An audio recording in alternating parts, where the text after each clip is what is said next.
Hey everyone, welcome to our first online lecture. I hope you guys are all doing well. It is Sunday night here in my house. I'm recording this at 10:42 at night because when you live in a house with 3 children, this is when you can get things done quietly. So anyway, in all seriousness, I hope you guys are doing well. I know this is a pretty challenging time and that this is just not kind of what we had signed up for, but we're going to make the best of it. And I hope this goes well for you. So where we left off from a couple of weeks ago was section 3.6. And we're going to be talking about derivatives of logarithmic functions. So I know that kind of sounds a little bit intense just for starters, but I want to assure you that it's really just utilizing mostly the techniques that we already know. You're still going to be using product rule and quotient rule. You're going to be using chain rule. You're going to be using power rule. All those rules you already know, just in a slightly different environment with some new functions. So to kick things off, I'm going to start by giving you 4 different formulas for how to find derivatives of various log functions. Okay, so here we go. These are just, we'll just call these some formulas to know.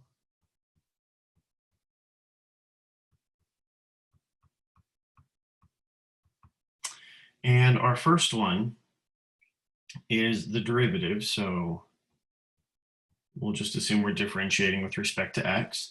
And we want to take the derivative of the common log function where the base is b and the input is x.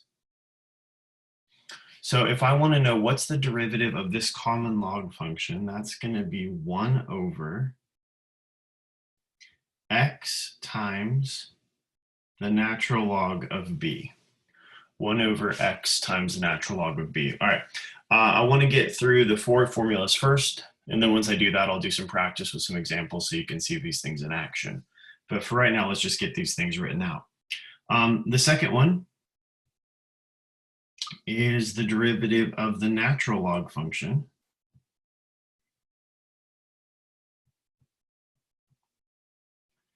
And the derivative of the natural log function of x is just simply 1 over x. All right, that's a pretty easy one. That one we're going to use all the time. So really make sure you guys have that one figured out. First one, it'll come up on a couple homework problems, but not on anything more than that. The third formula would be the derivative with respect to x, but this time it's going to be the natural log of u. And the difference here is that these variables are not in agreement. And so what we're going to be dealing with here is a potential chain rule happening here where u might be a separate function. So the way you guys are going to deal with this is it's going to start off as 1 over u and then times the derivative of whatever u is. All right, another way you might see this one written, you could see it written as 1 over u times du dx. Okay, so this is just incorporating the chain rule.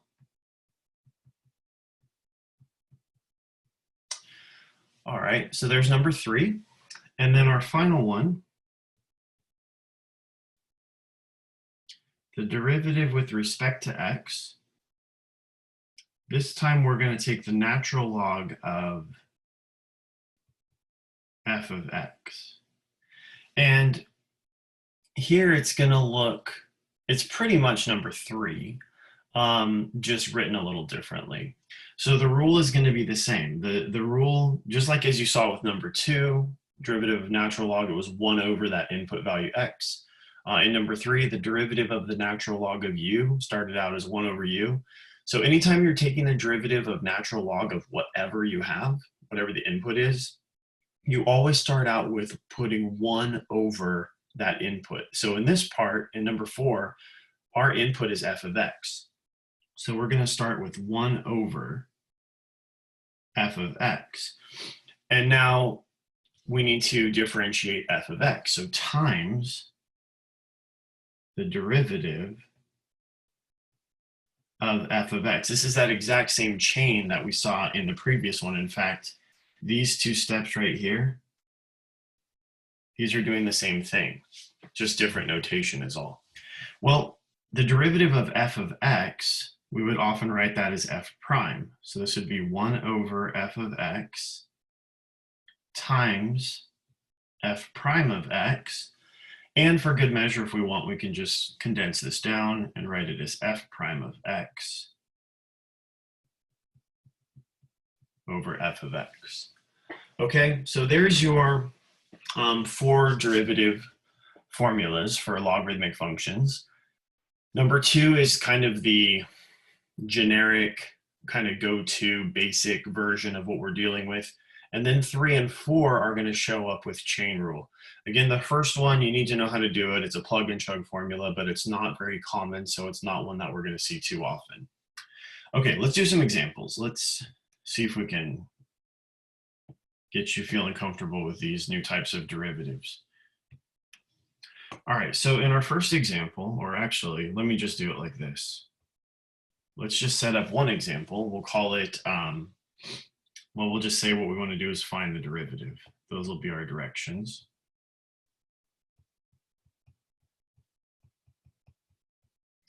And we'll just work through a few of these. So the first example that I want to do is I want to take the derivative of the natural log of the sine of x. So the derivative of the natural log of the sine of x. So think about this one for a minute. It's the natural log of something. The derivative for the natural log of anything is always 1 over that input. So here our input is sine x. All right, this is what we're plugging into the natural log function. So the derivative is going to be 1 over the sine of x, but that's not the whole thing, right? Because then we need to multiply this by the derivative of our input. That's the chain rule. So times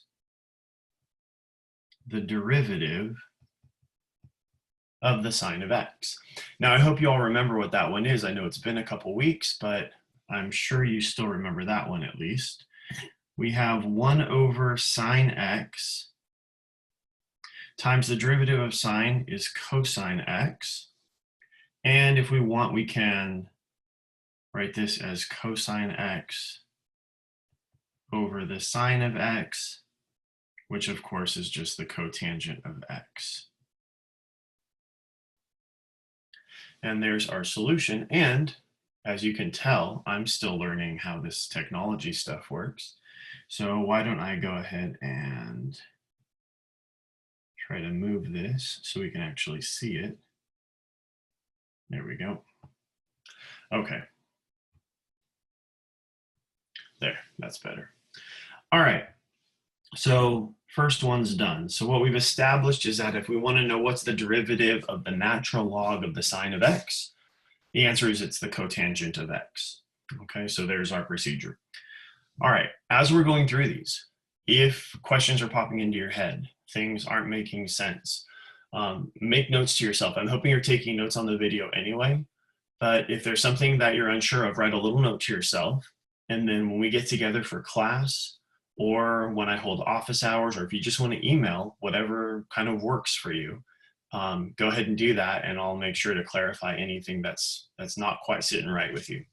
All right, but in the meantime, let's move on. So question, or rather example, number 2 says, let's take the derivative of the square root of the natural log of x.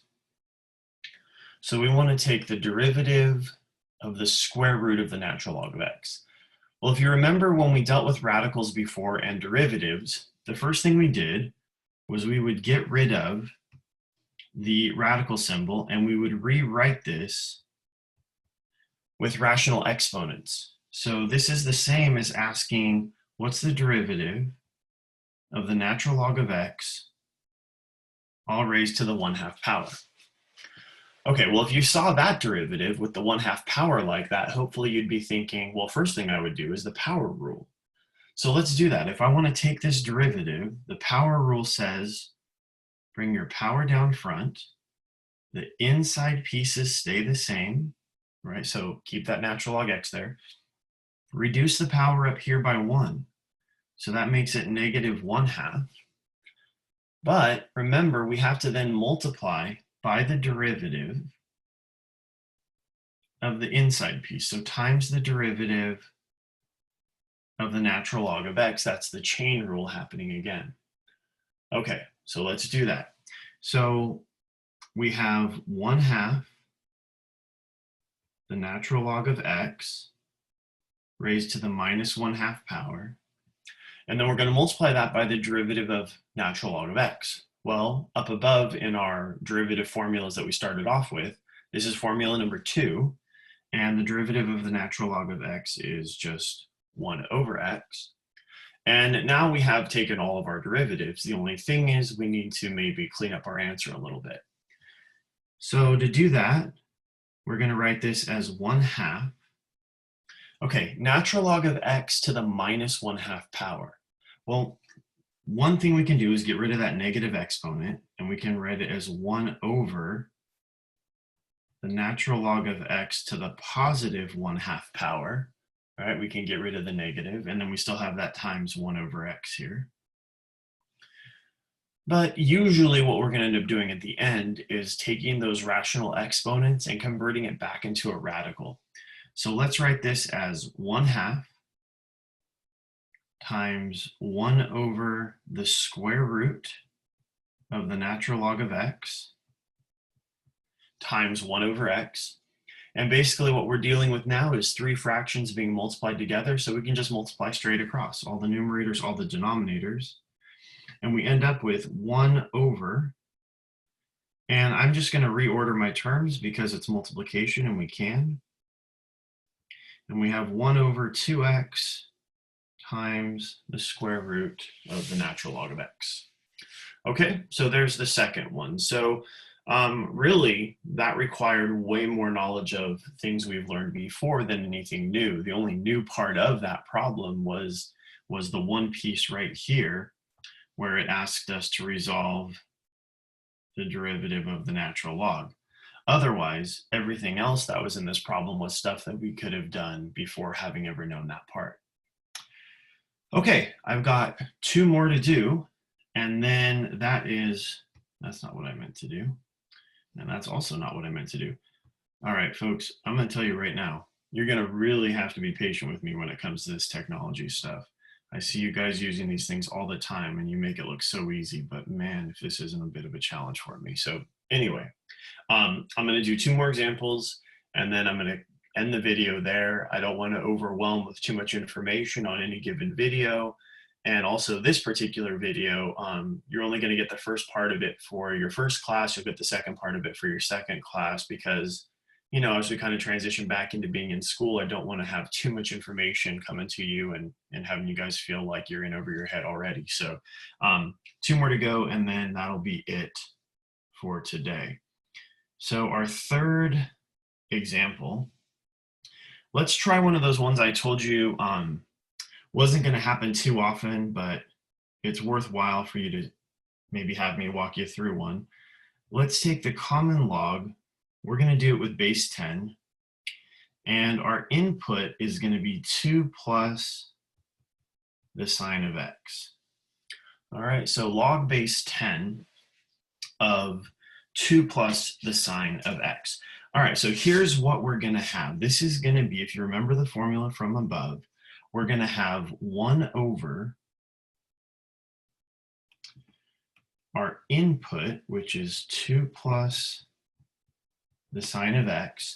But that's not all. Remember, we also have to multiply this by the natural log of our base. And here our base is 10. Okay, so it's 1 over 2 plus sine x times the natural log of 10. Okay, but that's not all, because as you've seen with the previous examples, there's always a chain element in these problems that we're seeing. So times the derivative of the input. Well, the input from the original problem was 2 plus the sine of x. Okay, so what's the derivative of 2 plus sine x? Well, let's first just get this first part of our solution down here, 1 over 2 plus sine x.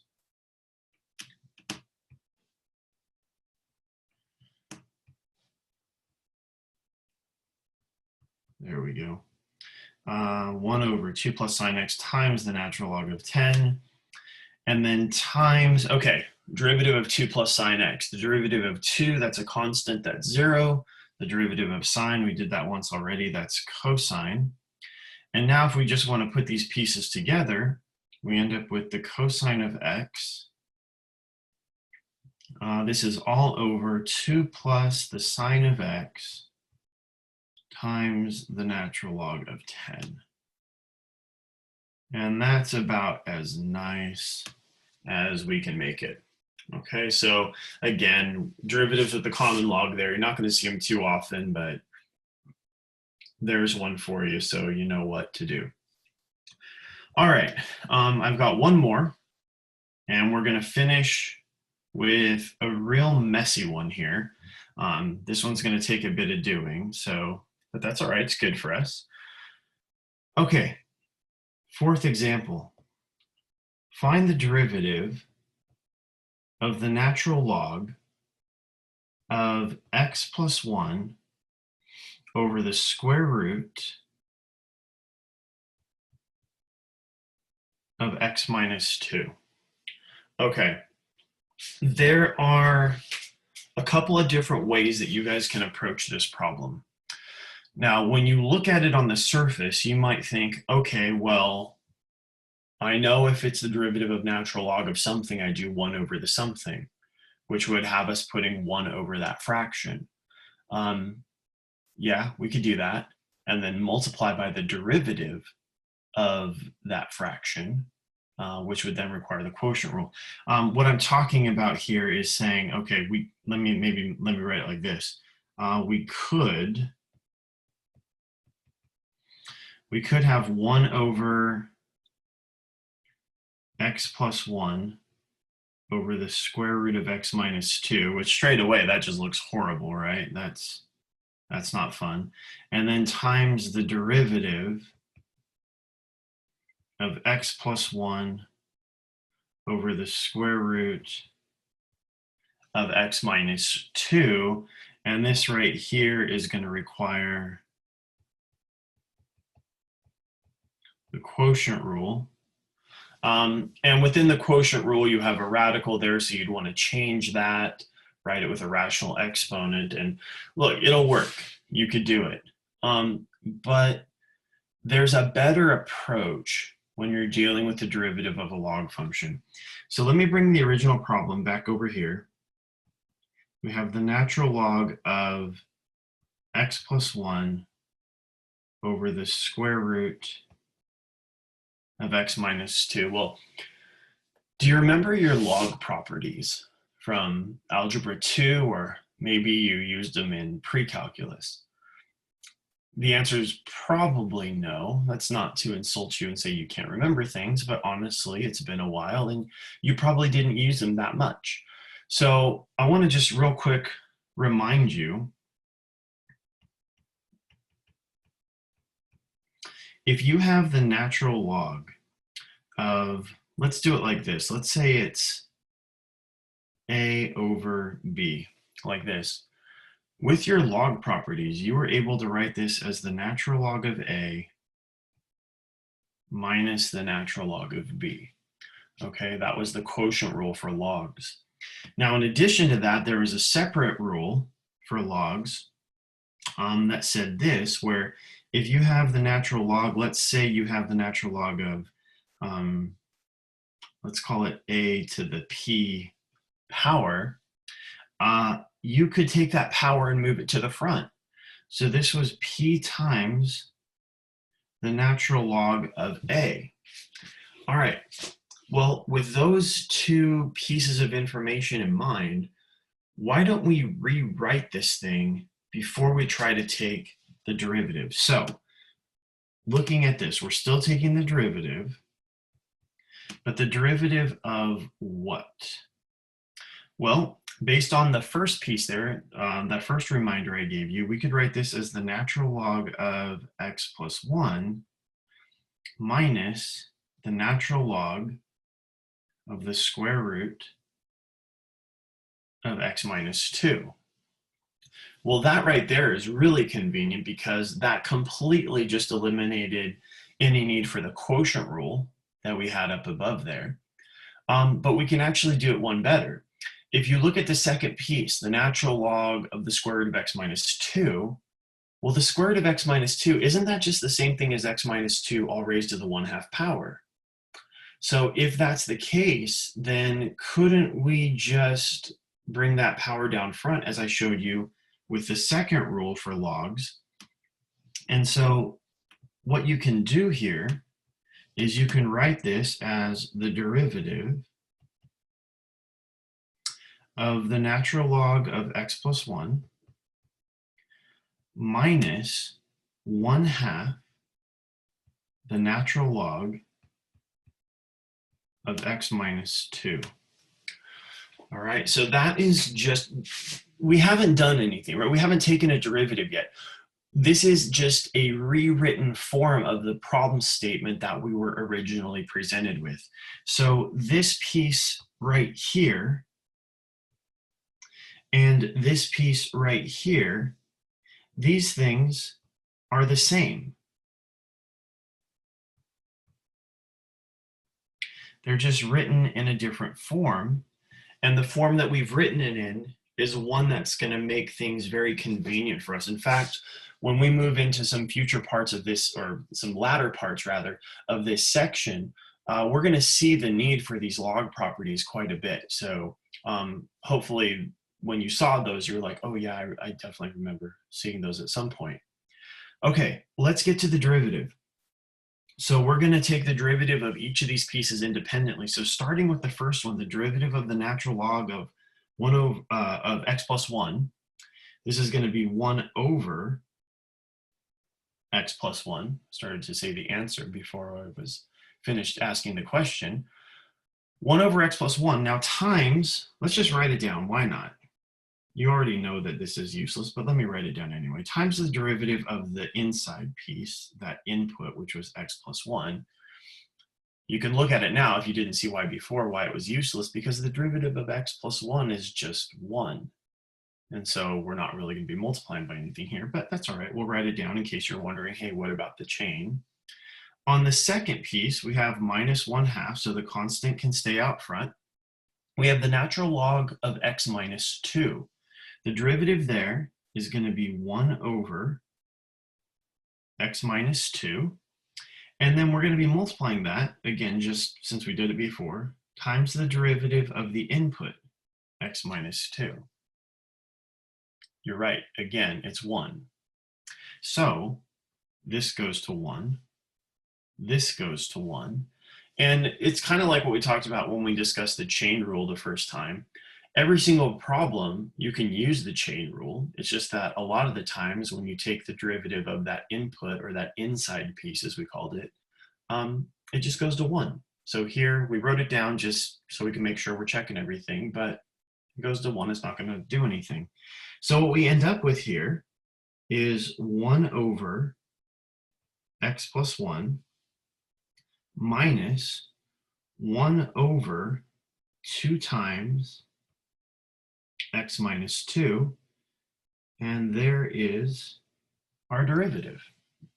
So certainly a nicer and cleaner approach to doing the problem than had we gone about it using this first method that I discussed. So if you're wanting something to do because you're sick of everything on Netflix and you are still bored with all the social distancing, then maybe go ahead and give that one a try. The long way, you're going to get an equivalent answer. It probably won't look exactly the same, but it will definitely be something that I said is equivalent. Okay, so anyway, there we go. That's it for our first video. There is some more coming up that I'll go over for our class for Thursday on logarithmic differentiation, which is a technique using logarithms to take derivatives of functions. So stay tuned for that. Otherwise, that's it for this time. Let me know what questions you guys have, and I'll talk to you soon.